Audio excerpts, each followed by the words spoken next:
Hello, Joyce. Welcome to the show. Thank you very much. Hello, Miriam. Good to be here. Yes, I'm looking forward. We've been circling around each other on LinkedIn for quite a while already. We definitely have, yes, and listening to your podcasts and following your posts and lots of interesting stuff going on there. Yeah, and I'm looking forward to learn more about your work and the concept of andragogy. Yeah, I'm looking forward to learning more about it too. And before we're getting there, I always start with the same question. When did you start calling yourself a facilitator? And actually, do you? Yes, I do. And I started calling myself a facilitator in, I think it was probably May 2011 when I got the certificate that said, I got the certificate that said Facilitator of Leadership Development. So the story behind that was I was trained at the National College for School Leadership in Nottingham, which it doesn't exist anymore. And we went through a very rigorous 5-day training programme. Then a couple of weeks later, we were assessed. And then a couple of months later, we were quality assured. And finally, if you pass all that, you get the certificate. So yes, I call myself facilitator because I've got the piece of paper.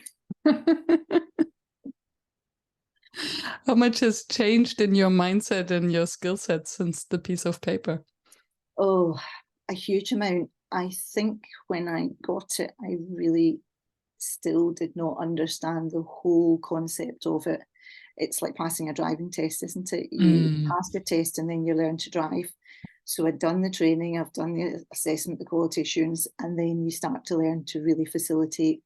And the more you work with other facilitators, the more you learn about yourself and facilitation, the more tips you pick up. I was very, very fortunate that I worked with some very experienced old heads, and we co-facilitated everything, but there was always a team of 4, so you'd be watching 2 and 2 would be sitting on the sideline waiting for your bit, and just picking up so much, just absorbing it, just being in the room with them was fabulous.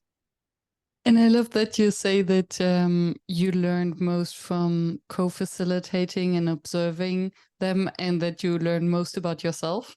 Yes. I totally relate to that. The biggest part of facilitation is the bits and pieces about ourselves.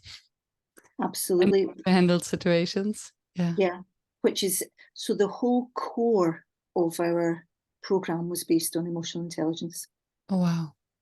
And so it is all about yourself, because the other quadrants can't come in until you learn about yourself and self-awareness. So that's also what my program is based on, because that's what I learned. Yeah, and I also believe that when we speak about leadership, it's about this self-awareness. And I think it was Juanita Robertson who on the podcast said you cannot guide a group where you haven't been yourself. Mm-hmm. So Yeah. in a leadership course, when it's about self-awareness and showing up as a role model, you need to practice that yourself first, right? Yes, absolutely. And the skills of emotional intelligence are facilitation. So emotional intelligence is the theory and the concept, but the practical skills are facilitation. Can you explain more about that before I assume to understand? Yes. So when I'm training facilitators of andragogy, I have a competency framework that we follow. Mm-hmm. And the competencies are within the 4 quadrants of emotional intelligence. So for example, a competency of empathy. Now, empathy is one of those great nominalization words where I say, I know what I mean. You might be thinking something different. Everybody else in the room is thinking something completely different, because it's a concept. So how do you do empathy? And that's what I teach on the Facilitator of Andragogy program. The skills of how you do empathy. How do you do self-awareness? How do you do accurate self-assessment, emotional self-awareness, self-confidence? How do you do it? What are the skills? I love that, especially because empathy, I think before even thinking of how do we do that, what does it actually really mean? Yeah. And it is a huge concept. And so many people, you know, somebody will say, oh, it's walking in someone else's shoes. Somebody else will say, oh, it's just feeling how they might feel. It's all of that. And how do you do it? And if there was just one nugget that you could share with us, knowing that obviously you have an entire course about it, what would that bit be? So how do we do empathy? Well, I might read you from, so I have 4 levels. So foundation is the basic, and then effective, highly effective, and outstanding. So the foundation level for empathy is accurately listens and takes careful notes of what is said to develop understanding. So basically the Stephen Covey phrase, seek first to understand. So that's the first level of empathy. And then, if I understand correctly, the first level of empathy even breaks down into other skills like listening. Yes, absolutely. And there's another great one on here, non-possessive warmth. So they're all tied together. Mm. We can extrapolate them, and I think this is where my PE background comes in. To teach a skill, you have to first identify the very, very discrete skill. So you're absolutely right. So it might be right down to its communication, but what form of communication? Is it choosing words? What words? So it's identifying that absolutely discrete skill, breaking it right down minutely, and then building it back up until you get to a position where you can stress it, you can put it into an overload position so that you know you won't be hijacked when you're stressed and you're under pressure. Because it's basically, if I follow along what you said, that you learned that as a PE teacher, so it's kind of building muscle memories. So if we really understand it, then it's like it's so deeply ingrained in us that we won't forget, even if we're, is this what you mean? That's absolutely what I mean, yes. And if you practice progressively, so if whoever has designed the program develops the practice of the skill progressively and developmentally, you know, like a hockey skill. So for example, if you're learning a push pass, you would do it 1-on-1. Mm-hmm. Then you build it up, maybe 2-on-1, then maybe 3v2. Then you put it in much more complex and more stressed situations. So the skill is built up developmentally. And as you say, as you're doing it, you're building up the understanding, the muscle memory, the competency, so that by the time you get to that game situation, you do it without even thinking. And this then also means that you really need to design the container in which you can actually practice the skill.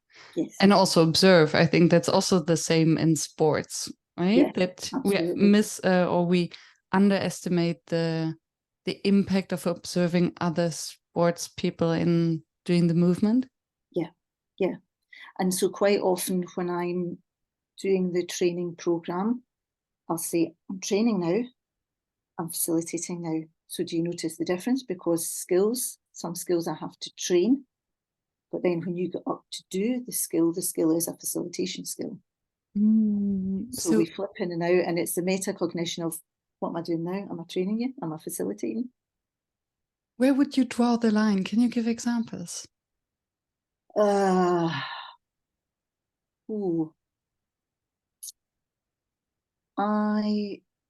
I think facilitation skills actually have to be trained. So this is what I'm thinking in my head where I'm drawing the line. I can remember once when I was training to be a PE teacher, facilitation it can be a form of teaching. Mm-hmm. And I can remember we tried and we experimented. What can you facilitate? Can you facilitate creative dance? Can you facilitate gymnastic sequences? And you can do all that as long as you've got the basic movement. The lecturer we had at the time pushed it and said, can you facilitate somebody learning the javelin? Now, that scares the life out of me because javelins can kill. And it's a wee bit like facilitation skills. There are some that if you don't use them properly are actually harmful. Mm-hmm. You know, psychologically, they'll damage people. They'll put them in a scary place. Their defenses will come up. They might be verbally abusive. They might just shut down. So there are times when you have to just train the facilitation skill and train it, and then say, okay, you've got that skill. Now you can go and practice it. So there are facilitation skills, you can't just facilitate. Let's just have a wee try at this. It's, you know, these things are too open. Here's a javelin. Off you go and have a wee throw. Too dangerous. So if I understand correctly, then the facilitation is basically giving them the space to figure it out themselves. So a lot of the facilitation we do, it's the knowledge and understanding behind the skill. Mm-hmm. So I'll set them off on activities and we'll go and research, they'll come back, they'll maybe do a wee bit of presentation, we'll then debrief. So how did I do that? Okay, you saw me do that. What decisions did I let you make? Okay, so you've done all that. You've all come up with different understanding. We've got a shared group understanding now. So how do you do that? And they'll then try to break it down. And everything that I'll ask them to break down, I'll say, I'm demonstrating all the time. So step back, metacognition. What have you seen me do? What have I asked you to do? What is that skill? So you're absolutely right. Demonstration is worth more than 1,000 words or pages or handouts or links in a computer. How did I do that? What did I do that made you feel that way? What did I do that helped you to understand that? Ah, we've got it. Okay, so I'm now going to set up a practice where you can practice that yourself. Yeah. I try to, because it's all the differentiations are so fluid between the trainer and the facilitator, and then the teacher maybe. I'm not to teach anymore. I'm bored with the sound of my own voice. Too many years shouting from the side of a pitch. If you would go back now to your life as a teacher, applying your facilitation skills or training skills, what would be different? I don't actually think anything would be different, because I think how I learned to teach and the way I experimented with my teaching led me to facilitation. I was very, very fortunate that the last school I taught in was a private girls' boarding school. So you could do anything. So I basically experimented with how many different ways can you teach a forward roll? Okay, I can do it that way, I can do it that way. Can I facilitate it? Can I do it that way? And the whole reason I left that school was I really felt I had nowhere else to go. I'd experimented so much that what else do you do? You know, I found 15 different ways to teach a forward roll. Are there any more? And I have to ask one more time, the difference between training and facilitating in your context. Training for me is much more about skills. If you have to learn a skill, training's a really good way to do it, an effective way to do it. If you're learning about knowledge and understanding and context and application of skills, facilitation is an effective way to do that. So when you had Romy on talking about experiential learning, so if we break down the experiential learning to the 4 quadrants, the one quadrant, the how-to, the skill, that's good for training. The other 3 quadrants are great for facilitation. In my... Okay. Yeah. So facilitation, the self-awareness or the self-reflection piece, the looking inside for answers. But even looking outside to find... so the thing about andragogy, which is different from process facilitation, is that at some point we bring in content. And so rather than me being the teacher and the sage on the stage and saying, this is what I'm going to tell you, blah, blah, blah, blah, here's 100 handouts, I use facilitation to introduce that. Oh. Yeah. Okay. Okay. And so Andragogy has been your hashtag, I would say, for the last decade? Probably. I flip backwards and forwards because I often go through that phase of what do I actually do? So what is then the difference between andragogy and training? Andragogy, well, training can be done with andragogy in mind. So the definition of andragogy, there's a definition and there's a translation. So the definition is adult learning. The translation is from the Greek, andra, meaning man, as in human, and Andragogy, meaning to lead. So the translation is man leading man. So it's about adults leading adults. So which has an eye level.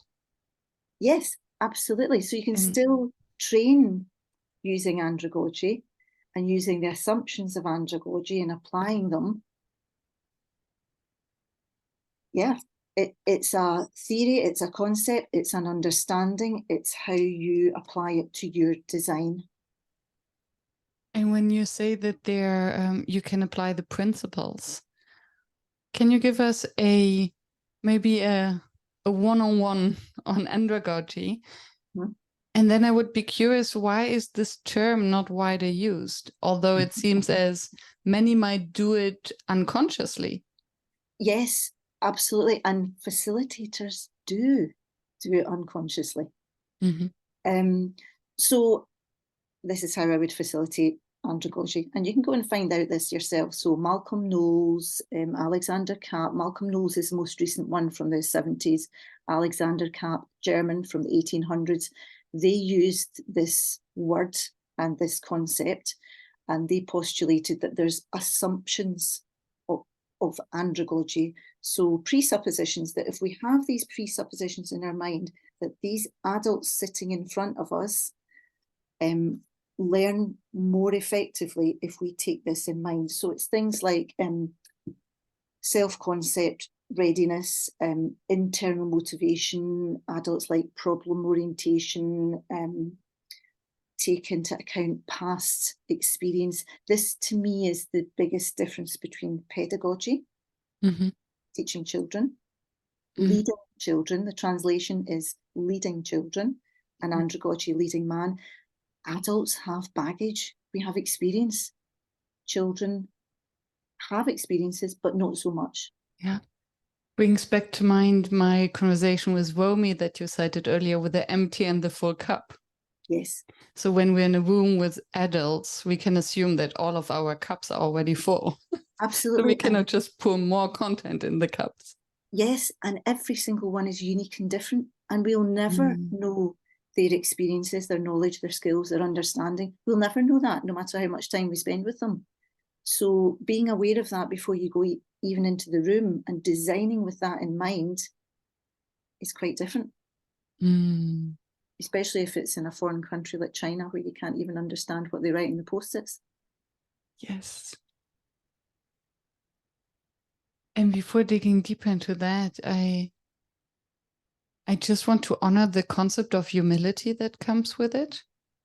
That I think one part of the training business is the acknowledgement, or the imposter syndrome, maybe, that I would assume all of us carry around, being afraid that we are a fraud, we don't know enough. Maybe those in the audience know better. But then coming into the space, acknowledging that they know already a lot and that we still can add something, I think is a beautiful place to start with. Yes, and I also have a theory about imposter syndrome. Tell me.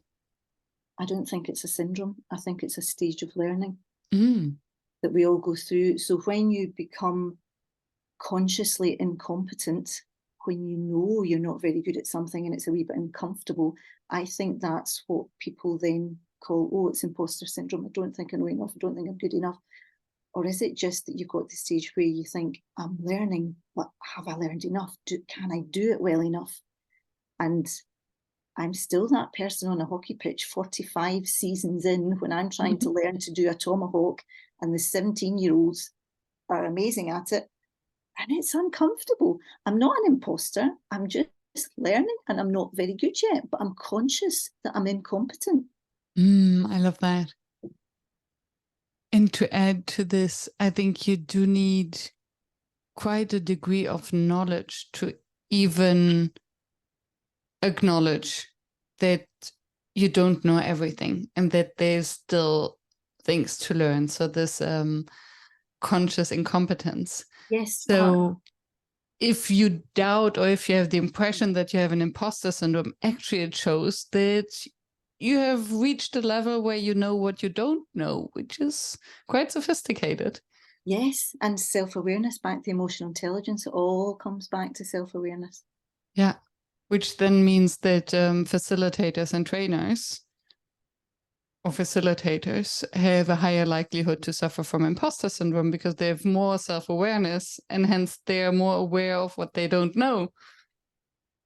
Yes, and I think also a lot of facilitators are so unconsciously competent, they're not even aware of how good they are and what they're doing. Because we rarely get the opportunity to actually share it, because we always trust that the knowledge is in the room and it's only our duty to bring that forth and to design the process. Yeah, yeah. Which then brings us back to Andragogy, which is more than just process facilitation, but the facilitation of knowledge. Yes, there's always some sort of content in there because it's man leading man, but it's adult learning as well. So that's the concept I use it for, adult learning. If you take it in its truest form, man leading man, it's just essentially it's skills of a leader. So how do you do that? How do you, well, for me, it really starts with the belief. What do you believe a leader's role is? I believe a leader is there to develop other leaders. So that's why I do what I do.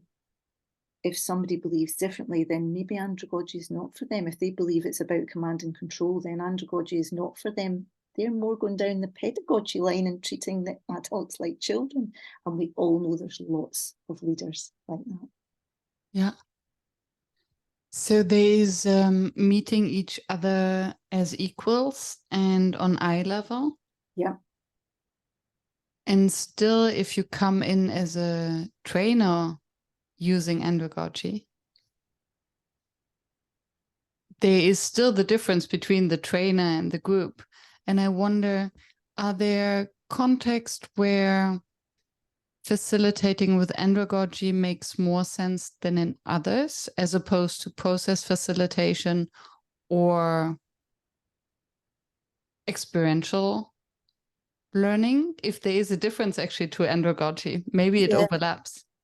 There isn't. My design is based on experiential learning, so I probably use the same design as Romy. And it was very interesting when she talked about, you know, I have my own design template. Well, I have mine too. It's based on an experiential learning template, but I dare say we've both tweaked it slightly and we know what works for us. So andragogy is based on experiential learning because andragogy is based on how adults understand, learn, experience and feel. It's not rocket science. And you're right, why aren't more people learning about this? And I think it might be because of this imposter syndrome, this consciously incompetent. As soon as people start to learn about it, they realize they don't know about it and they get frightened and they're scared because it's a wee bit uncomfortable. And that's what deep, profound learning is. It is uncomfortable because you're shifting not just your mind, but your physical skills, your body, possibly your beliefs and values, taking them a place they've not been for a long time. And it is shaky because you're shifting everything. Yeah, true.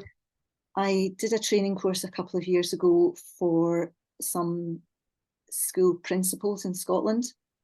And they were very experienced principals and they came along to train as facilitators. And there was it's mostly women, but you get the odd man that wants to be a facilitator. And he came along and he said, been in this game for years, seen it all, done it all, bored stiff with conferences, keynote speeches, all the rest of it. I don't think there's anything you can show me, Joyce. And at the end of it, he said, I genuinely thought I knew it all and you have blown my mind. And he said, why didn't I know about this years ago? Do you recall what element it was that? It was the concept of andragogy and then how you use it, the skills to use it, and then how you apply it.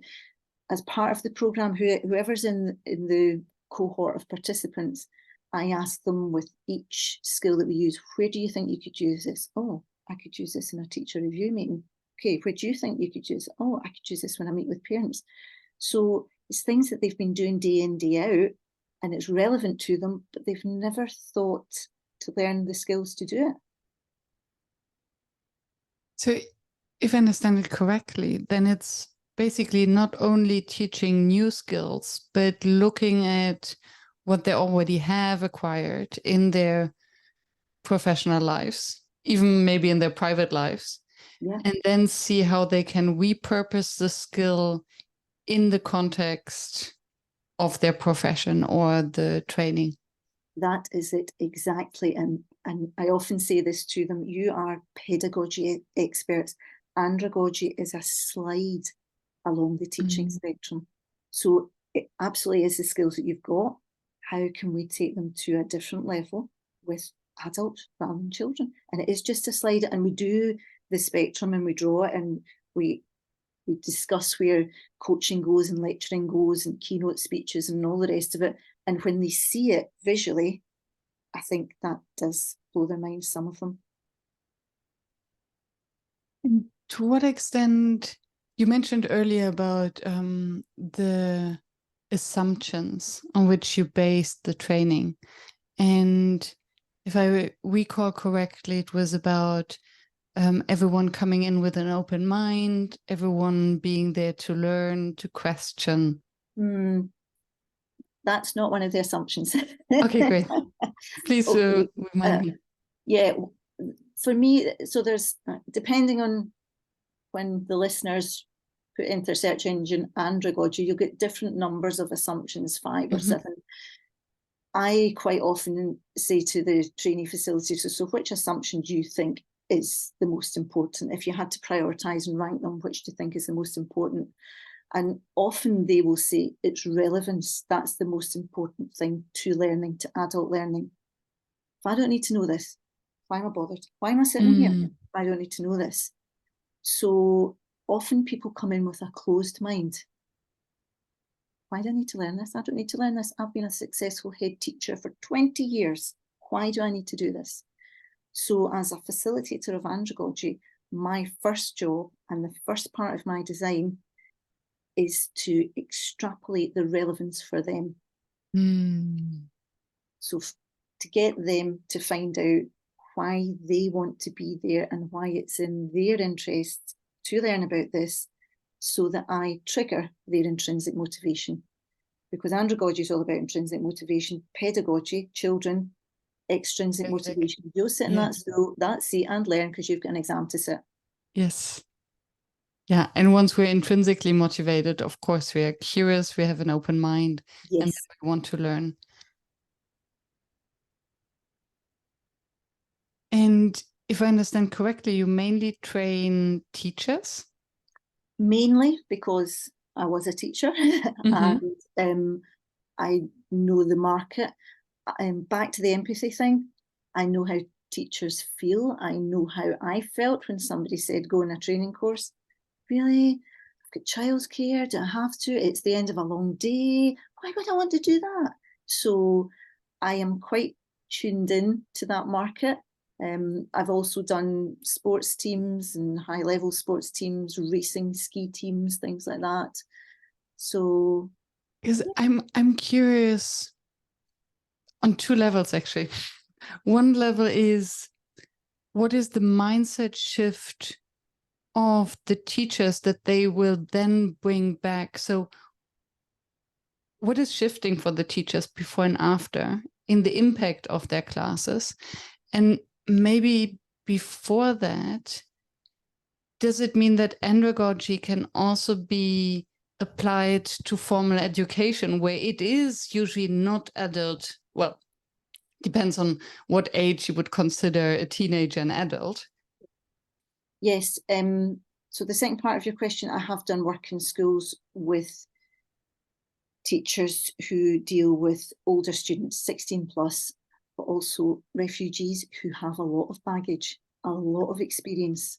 So andragogy is very good when you've got children who have a lot of trauma, a lot of different experiences, come from different countries that you haven't got experience of. Normally, I wouldn't work with teachers that work with pupils. Normally I work with teachers that lead other teachers. Okay. So middle leaders, assistant principals, principals, system leaders. It's adults leading adults. Okay, now I understand. And then I can also see the complexity or the need, because I always say that facilitating facilitators is like herding cats. Yes. Teaching teachers. They're the worst pupils.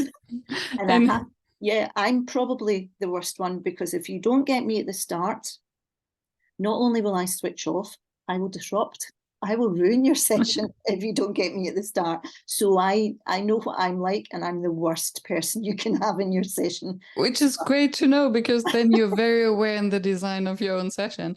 Yes. I'm also one of the bad participants, I must admit. Yeah. And I also remember from one of my training sessions when I was a trainer of PE teachers, before I knew about facilitation and andragogy, I once had a man come into my session, and it was an after-school session. I think it was hockey or football or something like that. He wasn't getting changed. He was sitting in his suit. He wasn't participating, and he sat and read a newspaper for 2 hours. So I have experience of people who do not have intrinsic motivation.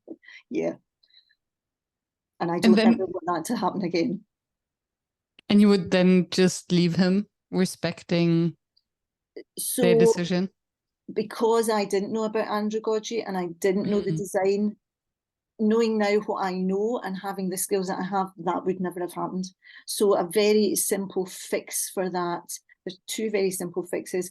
One, I refuse to run professional development sessions after school, because the professionals have done a full day's work. There is no other profession you would say, you've done a full shift, being a policeman or an ambulance driver or a banking professional, come and do some professional development after that. You wouldn't do it. So I refuse to do that, because I don't think it's professional or a nice way to treat adults. It's not good. So that's the first thing. And the second thing, I often tease schools with this: what if you made all meetings and all professional development optional? So you got the intrinsic motivation. What would happen then? What if you did that?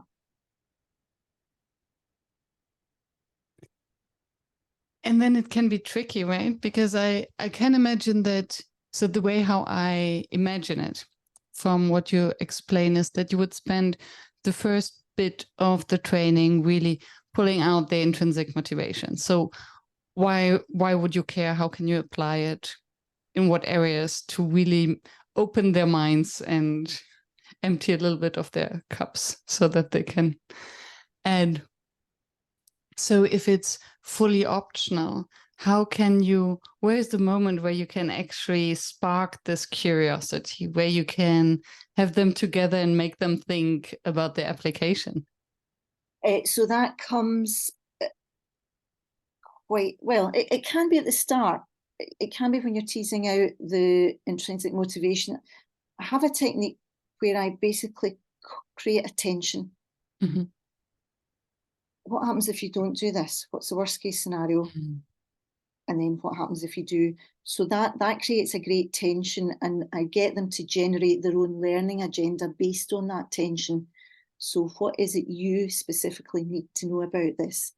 So they set their own learning agenda for the session at that very starting point, so that they're already identifying that they need to know something, so that there's a need, there's a relevance, and this is a specific thing.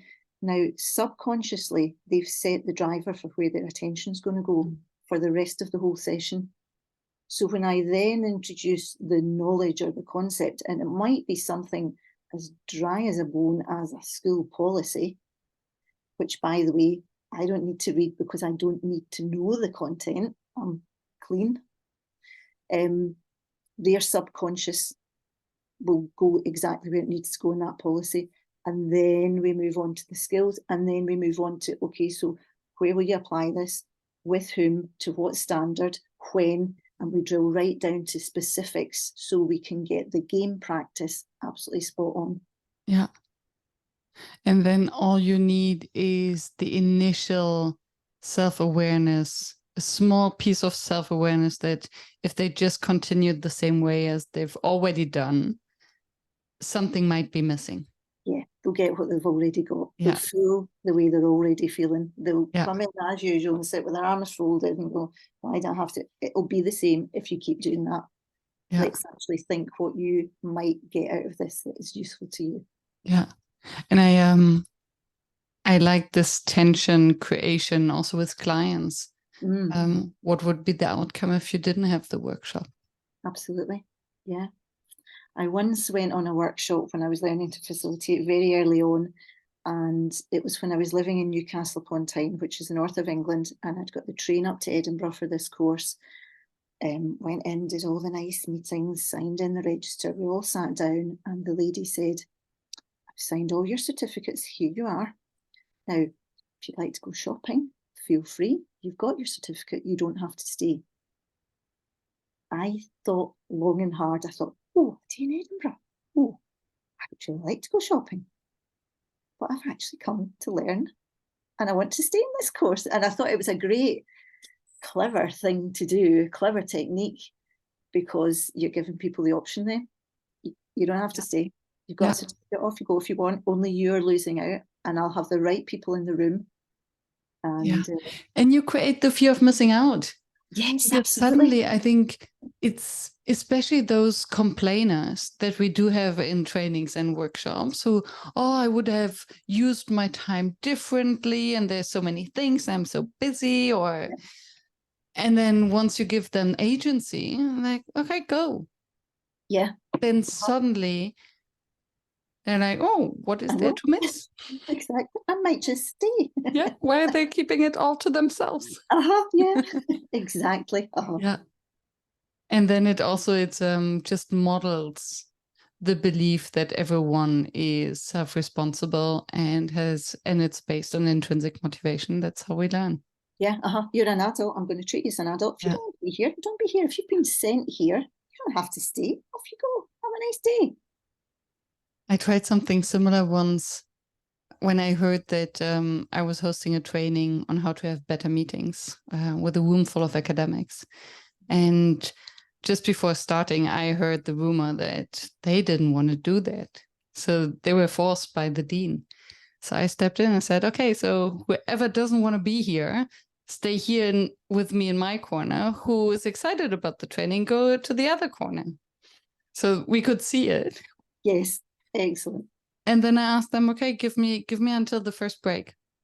If you then don't believe that it's any useful, feel free to leave. Super. And they came back. Whoa, great. And that's a great option. That's Andragogy in action. You've given them an option. You've treated them like adults. Yeah. And I think, this treating like adults, and I think very often we're not doing it enough. And I recently had a case where I was hosting an online workshop for a large community. So not my own community, but a different community. So I was confronted with all these participants who had their microphones and their cameras off. And hosting a session about engagement. I was like, okay, engagement 101. If you don't engage yourself, don't expect anyone else to engage. So yes, you can keep your camera and your microphone off, but we'll now go into breakouts. And if you log off because it's not for you, then maybe you don't want to engage your stakeholders. No. You're very kind. I just said during lockdown, you must have your camera and your microphone on. That's it. I don't do cameras off. That's not happening. So you're very kind. On the other hand, that's an entire different discussion, right? I do understand that some cannot put their cameras on for different reasons. And even if it's that they feel self-aware with their hair or makeup, or they don't want to be recorded because it's a large public session and nobody knows where the recording goes, but then at least put the camera on if you're in a breakout. For your peers when you're not recorded. I think you can do that. It's like going into a networking experience with a bag in your head, we just wouldn't do that. You would Well, not do that. no. According to you, what makes a workshop fail? Back to the emotional intelligence, lack of self-awareness, which can lead to complacency or arrogance. And I think that lack of self-awareness can make people rest on their laurels, so not get any better. I can do facilitation. I've done a 3-day course. I'm a facilitator. That's me. And then never go to anything else and never ask for feedback and never give themselves feedback.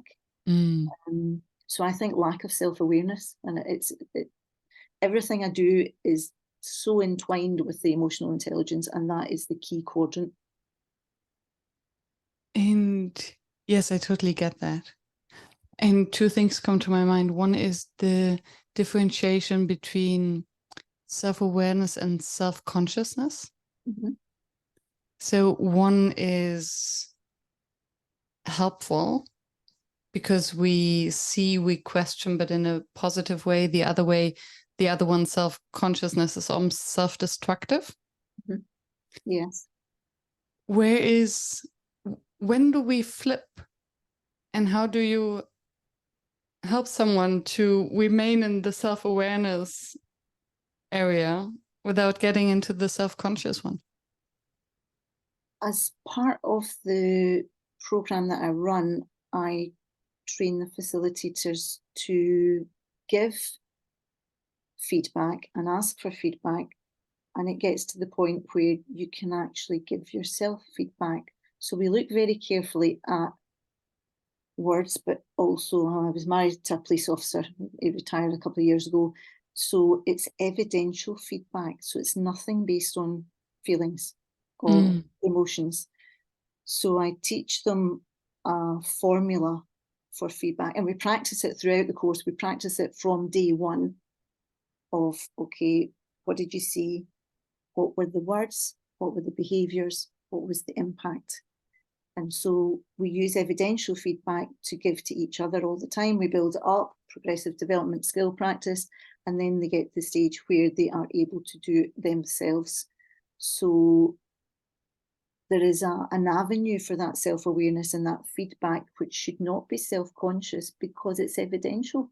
And self-conscious is just in our mind, so it's not evidential. Yeah. That's a good distinction.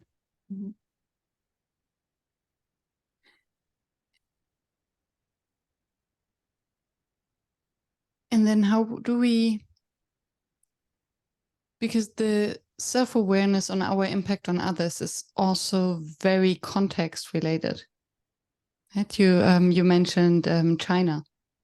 Yes. So if we host in China, we might not understand our impact because we don't know enough about the context. And then especially in the online world, we don't know from where people are joining and what they're understanding, what their cultural norms are. So what is the role in self-awareness in this context of uncertainty of norms, rules? I think it's back to the evidence thing. If you can evidence it, no matter what the culture is, you can then discuss it and dissect it. When you said this happened, the impact was this. What's that about then? What does that mean? And how is that different from other things or other contexts or other cultures? But there's also, because facilitation is so open, so when I've done things in China or Japan or Brunei or wherever I don't speak the language, it's open enough for me not to need to drill down to my understanding of it, as long as they have got a good understanding, and we always set the norms, the protocols beforehand, and they're their protocols. So for example, in Brunei, every morning before we started the facilitation, we had to say a prayer, but it always had to be led by a man, couldn't be led by a woman. Now, I wouldn't have known that, But in setting up the protocols, they set that up, and I learned that from day one, and that just became the norm. So you use the experience, as you say, that's in the room. It's what facilitators do. You use it, you tap into it. They set the culture and the norm that is acceptable for them, and I learn about it. And then I guess also creating the space where if we overstep or not aware of something, someone will let us know because they feel safe enough. Yes, and interpreters are great. And using the same interpreters, I've got a fantastic interpreter I use in China, Sherry, and not only have I used her over there, but she's come over with groups. And once in Nottingham, I was working with a group of Chinese principals, and she kind of nudged me in the arm and she said, normally at this point you would do this, you haven't done it today, is there a reason for that? And I said, oh, I just forgot. So she was keeping me to my design. You know, you would normally have done this and said that. Oh, okay. She pleased me. So how is it to train andragogy in a culture that is clearly hierarchical? Fascinating. And a little bit frustrating, because once you leave, you're not quite sure what's going to happen. You've planted a seed, and that's all I can do. So how open are the participants then, or how much is it just politeness to say, okay, we follow the training and then we cannot implement it anyway? Oh gosh, so open, so willing to learn. This intrinsic motivation, there was a while after I'd finished teaching about 2012, 2013 and started my own facilitation business, I thought, I don't want to work in the UK because teachers are exhausted. They are fed up, their professional learning's all at the wrong time. I only want to work with people who really have the energy to learn. And that was China, and it was Japan. They are desperately keen learners. So the intrinsic motivation is there. They just want to learn and tell us more and tell us more and tell us more. It's beautiful to hear. I worked in Vietnam, and I had the experience with the Vietnamese students who read the textbook already before I arrived to actually give the lecture. It was very intimidating. And it's good to hear that it apparently then doesn't stop. Yes, and often in countries, Vietnam, I had a very similar experience in Vietnam. They value education differently. And I'm not sure how much we value it here in the UK. Certainly in China, I can remember once in Shanghai, a professor at Shanghai Normal University told me, if you don't work, you die. If you don't get an education, you don't work, you die. So education is life or death. That's how. Do they have a Teacher's Day in China as well? I don't know. In Vietnam, they have the Teacher's Day, so every teacher gets a little present, and I think they get honored. Yeah, now that I think about it, because I'm still in touch with a lot of my Chinese colleagues on WeChat, and I see things like that. So yes, I'm pretty certain that they do. Yeah, which already says it all. Yeah. At the same time, also from my experience there, and in other cultures, like I've worked in Western Africa, and there the problem that I encountered was this gap in that it was difficult to see everyone at eye level. So I was the foreigner, so they wanted to show me respect. I was the foreigner coming to their country with an academic title.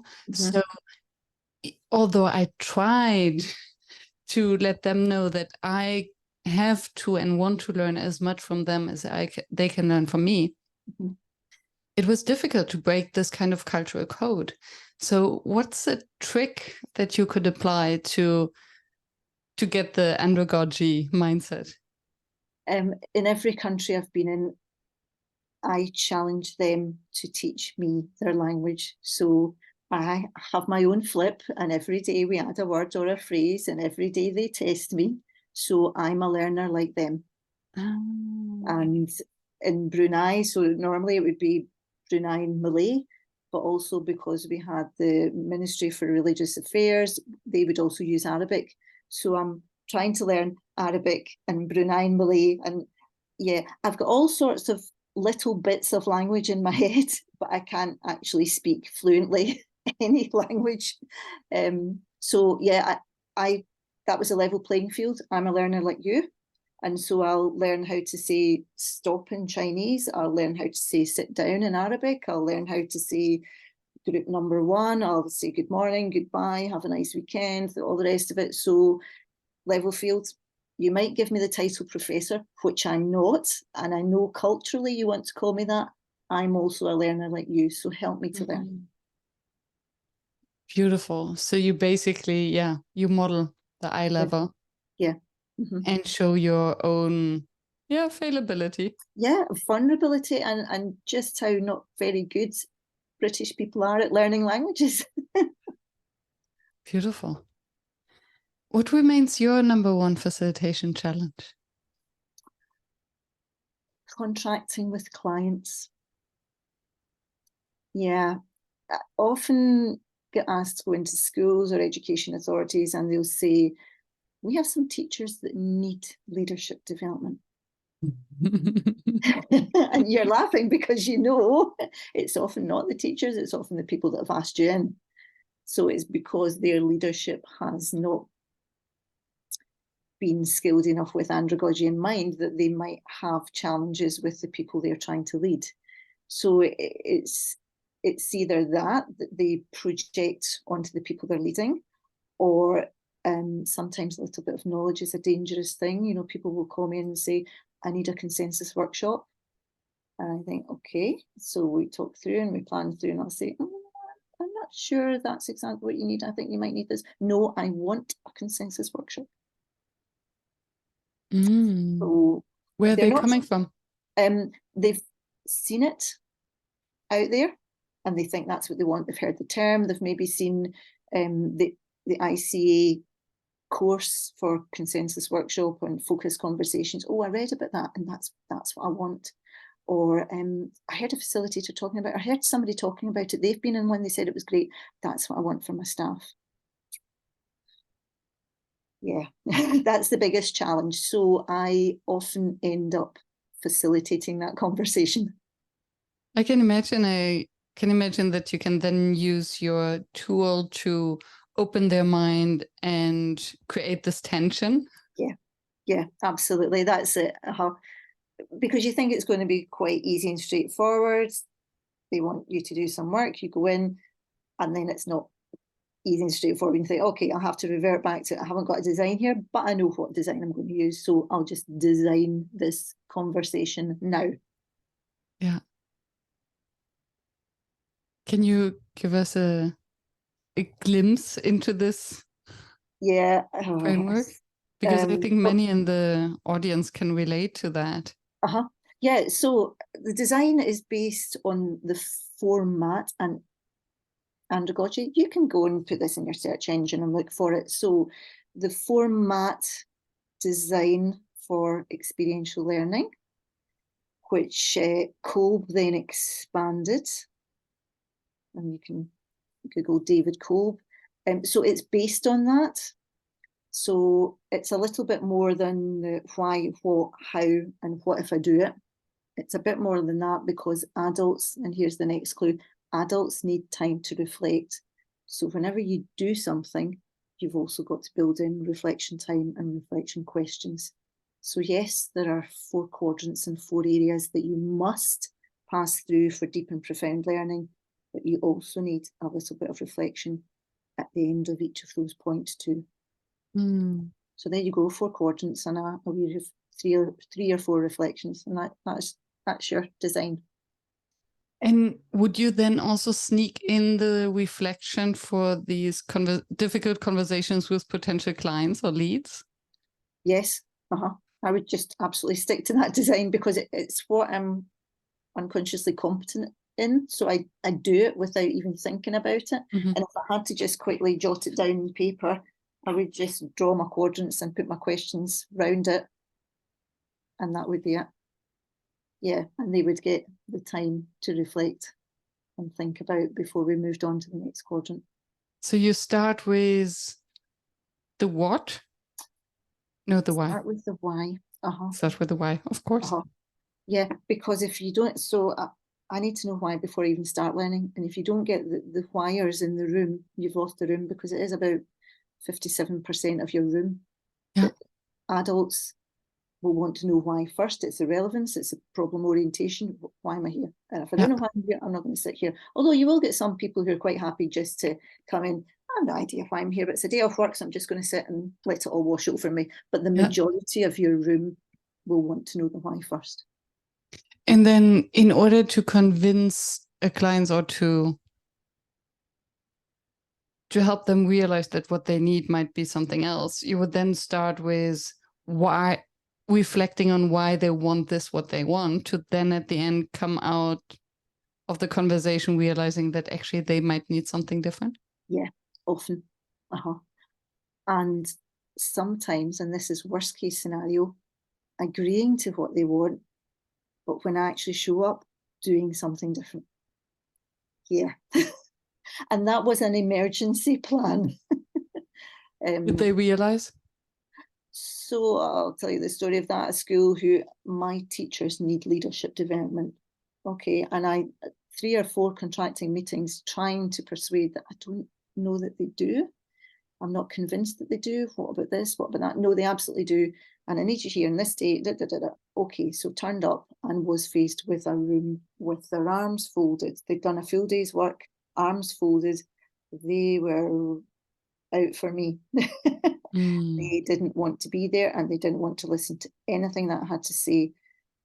So we did a little bit of introductions, and I said, I just have a feeling that this is not what you need right now. So I'm thinking we might just do some individual coaching, one-on-one.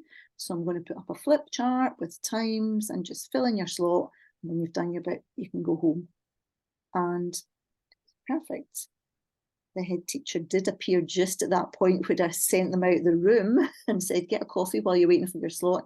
Oh, what's going on? What's going on? I said, I just had to say, this is not what they need. I did have an inkling that it wouldn't be what they needed, but I needed to meet them first.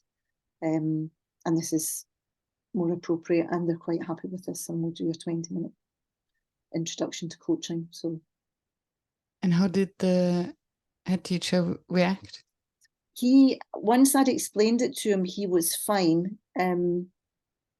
Never got to go back because, strangely enough, he was suspended.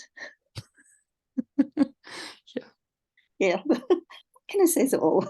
Not for me doing coaching with these staff, but for other things. And I think it's a tricky thing to these leadership trainings, because I've heard it a couple of times, and it is misleading that if you invite your staff members for leadership training, that you are implying that their leadership skills lack. Yeah. And who wants to be a bad leader? Exactly. Yeah. And often nowadays in schools, who even wants to be a leader? So really I don't do that anymore. I only offer my training program. Yeah. So one product, if you want this from me, buy it. If you want something else, not anymore. I don't do that anymore. Yeah. And then there's a side products. They will increase their self-awareness and their empathy and their leadership. Absolutely. Yeah. That's it. It's all about leadership. You learn to be a facilitator of adults, which is, when you apply it in your context, successful leadership. Yeah, absolutely. Yeah. 100%. And still, leadership sounds so much nicer than facilitation. Andragogy. Well, leadership, again, a huge big normalization. What does it mean? Who even knows what leadership means? It comes from the verb to lead. A leader, to lead. But as soon as we put ship on the end, it's a whole pot of vagueness. And there's thousands of leadership theories out there, and yet we don't seem to be producing very good leaders. Yeah, and the best leaders are sometimes the hidden leaders that don't wear the title. Yeah, and I often think that about sports teams, their captains. They don't go on a captain's course to learn to be a good captain, and yet they're often fantastic leaders. This is interesting. And do you think it's then is it the intrinsic motivation again, that those who are interested in being leaders, they will become good leaders? Or what is it that makes good lead? Because it's maybe a confirmation bias, or that those become captains in a sports team because they have these leadership skills. They have the skills of leaders. So I believe the skills make a good leader. It's not about knowing about leadership. And I think I might have said this to you before. I know lots about Olympic gymnastics. I know all the disciplines. I know the science behind the moves. I know all the moves. It doesn't make me an Olympic gymnast. So it doesn't matter how much you know about leadership or theories. It's the skills that make you a leader. It's what you do and what you say. Yeah, and how you show up, and without thinking about it. It's not that you want to flip your leader manual.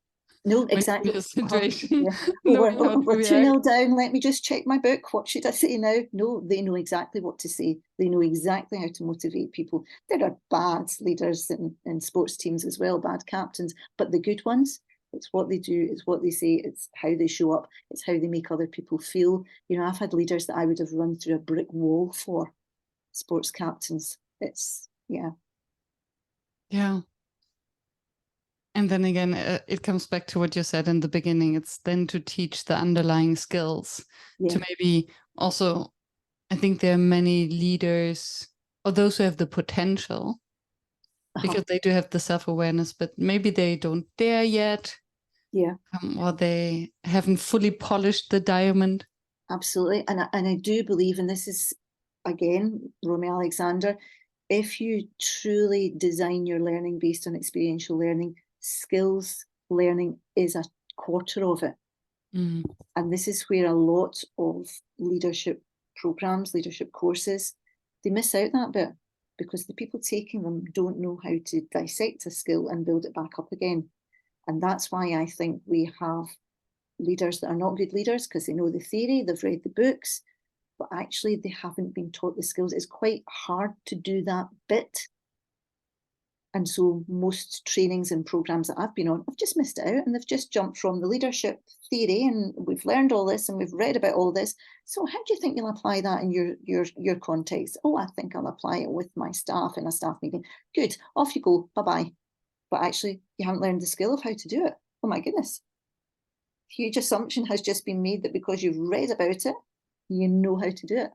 Yeah, exactly. And the dissecting to then building it up again implies that you understand the context, because the elements of leadership, depending on the cultural context, your personal context, the personality type, might be very different, actually. Yeah, absolutely.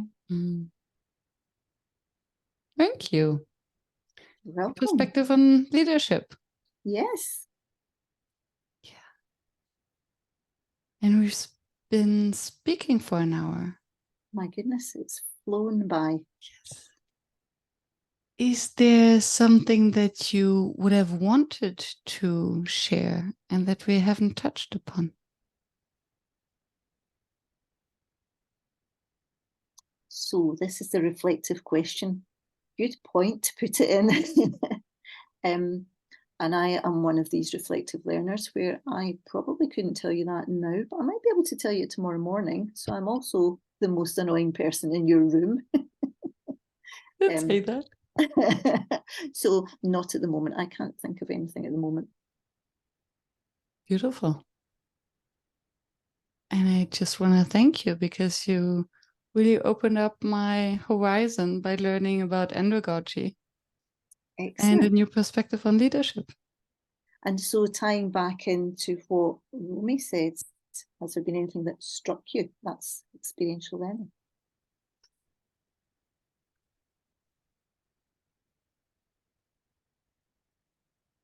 Sorry, did you ask me a question? Yeah, I mean, it's a rhetorical question, so you don't have to answer it in terms of what has struck you? And that was the phrase she used, this experience you're learning. What has struck you from this? But again, it's rhetorical. We don't need to answer that. And I think I answered it before, the concept of andragogy and the eye level, the humility that we bring into the room by assuming that everyone has knowledge already, and then starting with creating the curiosity and the need to learn, the want to learn. Yeah. Good. Thank you. Very welcome. I've thoroughly enjoyed it. Nice to be able to talk about what you do. Dum, dum, dum, dum. It's the end of my podcast jingle. Perfect. Yeah, that was a very natural, beautiful It's just closing. And so in terms of how adults learn, this thinking process and talking to clarify your thoughts, it's a gift to be able to do this. My husband's not interested.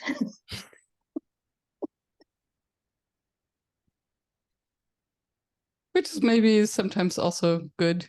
Then you get a break. Yeah, yeah. Although I want to say, do you know, that relates to this theory. I'll just shut up now. Yeah, I'm a speak to thinker. And I learned that there is a term for that, an extroverted thinker. Oh, okay. I learned that I'm an extroverted thinker.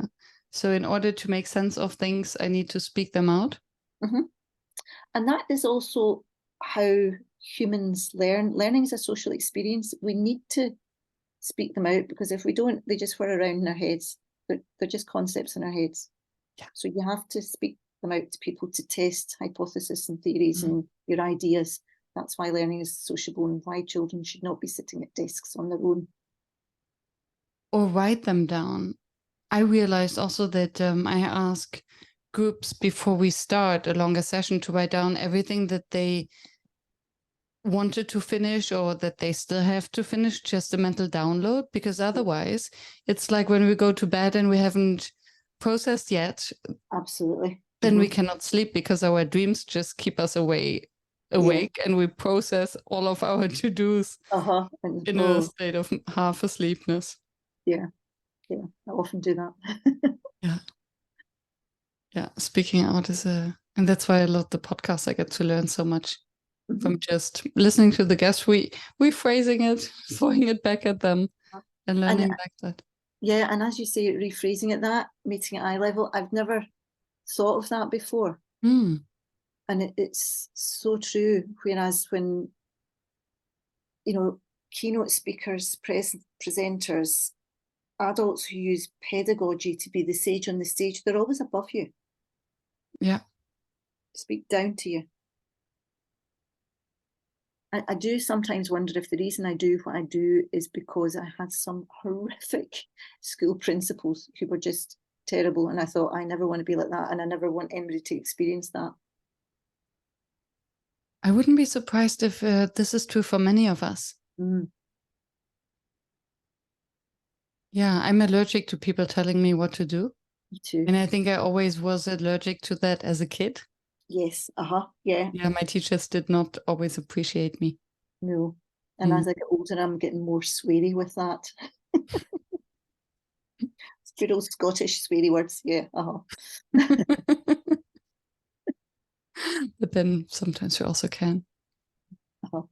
Except in Brunei. So in Brunei, the last story, no alcohol, no pig meat, anything like that, no swearing. What did I miss the most? Swearing.